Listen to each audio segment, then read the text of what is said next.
Around the SEC. Brought to you by Precision Chemical and Equipment. Come check out our selection of Exmark, Yazoo keys, and Dixon zero-turn radius mowers. Located 1/2 mile south of Siegen on Airline Highway. The Tennessee Volunteers. Receiver Justin Hunter officially has a torn ACL, and he needs season-ending surgery.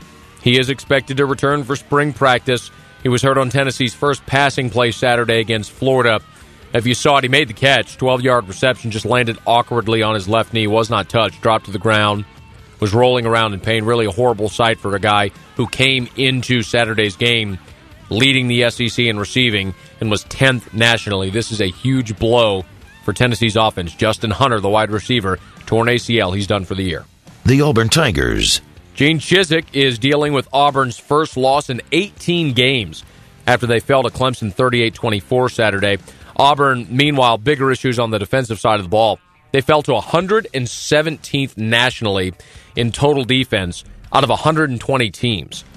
Auburn's going to try to fix things Saturday in Jordan-Hare Stadium. They play Florida Atlantic, who's 120th nationally in offense. If you need cures for your defensive woes, play a terrible offense. Meanwhile, Gene Chizik said Mike Dyer is going to get more work, and also Ladarius Phillips and Jonathan Rose, who did not play over the weekend at Clemson. They didn't even make the trip for what Chizik termed violation of team rules. Chizik did say he'd evaluate their status today and make a decision about this week.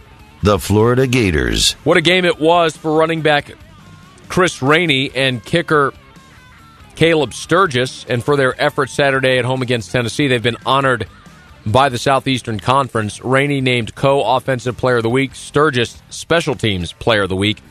Rainey had 233 all-purpose yards. He scored a touchdown, blocked a punt. Sturgis had a career-best 15 points against Tennessee, 4 for 4 on field goals, along of 46, converted all 3 of his extra points. They'll need him, certainly, both of them, moving forward. But congrats to those guys. The Kentucky Wildcats.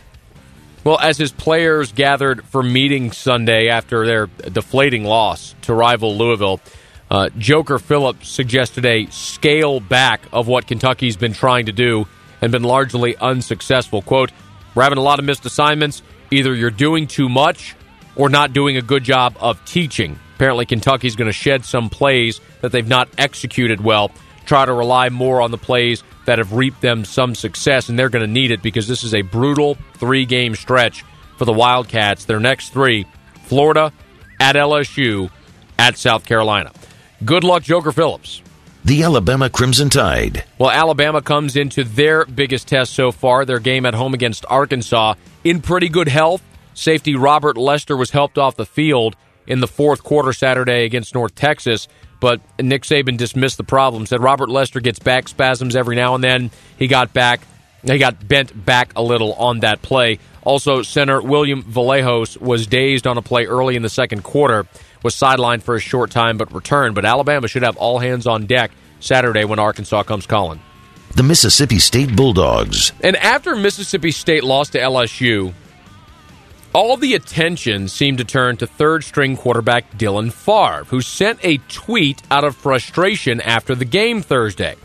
His tweet read, "Is an opportunity too much to ask for?" Dan Mullen found out about the tweet from Favre, who called him after and said, "I made a mistake."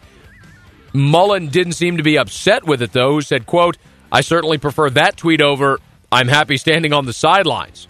Either way, during Sunday's teleconference, Dan Mullen ended whatever wonder might have been out there, saying, quote, "Chris Relf is our starter. I have a lot of confidence in him." So Relf will resume the starting role when State gets back out on the field this weekend. There you have it. That is Around the SEC.